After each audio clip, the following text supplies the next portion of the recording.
আমার প্রিয় নরসিংদীবাসী এবং প্রিয় রায়পুরাবাসী সবাইকে জানাই আন্তরিক মুবারকবাদ। সংগ্রামী প্রিয় ভাইয়েরা, আমরা যারা মাঠে ময়দানে যাই মানুষের কাছ থেকে একটি কথা শুনতে পাই, সেটা হলো 54 বছরে অনেককে দেখেছি, এবার নতুন কিছু দেখতে চাই। সেই নতুনটা কি? আমরা আবার প্রশ্ন করি মানুষদেরকে, জনতাকে প্রশ্ন করে, নতুন আপনারা কি দেখতে চান? নতুন একটি দল দেখতে চান?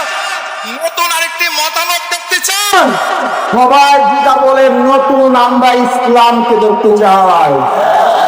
54 বছরে অনেক লোক দেখা হয়েছে, অনেক দলকে দেখা হয়েছে, এবার বাংলার মাটিতে আমরা ইসলামকে দেখতে চাই। মানুষের কণ্ঠস্বর আমাদের প্রমাণ করে।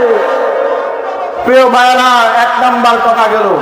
2 নাম্বার কথা, আমরা মানুষের কাছে যাই, মানুষ বলে আপনাদেরকে আমরা ভোট দেব।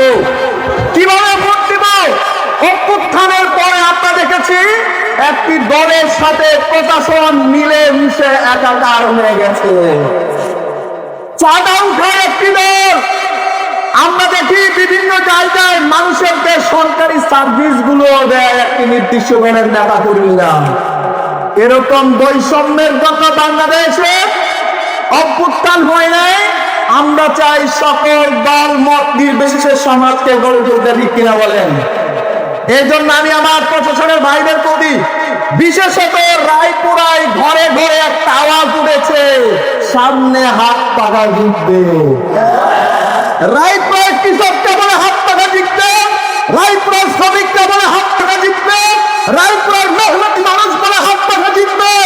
কিন্তু আমরা বলতে চাই, সেরকম পরিবেশ কি তৈরি হয়েছে?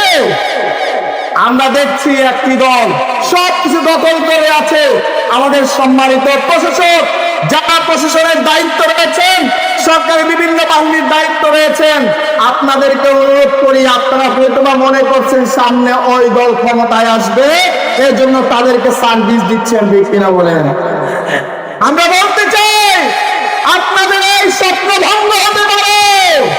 কারণ এদেশের মানুষ জেগে উঠেছে, তারা পুরোনো কোন শক্তিকে দেখতে চায় না, ইসলামী শক্তিকে দেখতে চায়। এজন্য আমাদের প্রশাসক ভাইদেরকে, প্রশাসনের ভাইদেরকে আমি আন্তরিকভাবে অনুরোধ করতে চাই, আপনারা এখনো লেভেল প্লেইং ফিল্ড আপনারা নিশ্চিত করুন। সকল দলের প্রতি আপনারা বৈষম্য মুক্ত আচরণ করুন। সেই আহ্বান দেখে আপনাদেরকে আবার ধন্যবাদ জানিয়ে মাঠে ময়দানে আগামীতে দেখা হবে সে প্রত্যাশা জানিয়ে আমার বক্তব্য শেষ করছি। আল্লাহ হাফেজ। আসসালামু আলাইকুম।